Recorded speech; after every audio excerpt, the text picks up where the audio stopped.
Isang tao naman ang kumpirmadong nasawi sa wildfire dyan sa Japan na sumira ng mahigit 80 gusali at nagdulot din ng paglikas ng daan-daang mga residente. Gumamit na ng mga helicopter ang militar upang subukang apulahin ang apoy sa kagubatang bahagi po yan ng Ofanato sa rehiyon ng Iwate. Ayon sa pulisya, isang sunog na katawan ang natagpuan at dinala sa istasyon ng pulisya para sa investigasyon.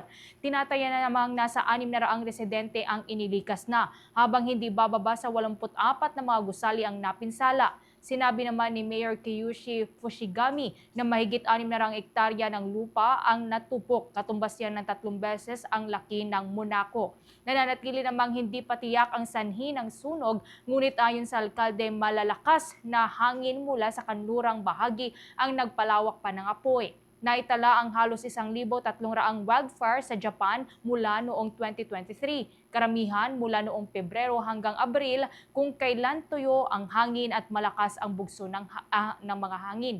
Ayon pa sa mga datos, ang kasalukuyang pong buwan ng Pebrero ay posibleng maging pinakatuyo sa kasaysayan ng Ofanato, habang ang 2023 naman ang pinakamainit na taong naitala sa Japan mula nang magsimula ang record keeping.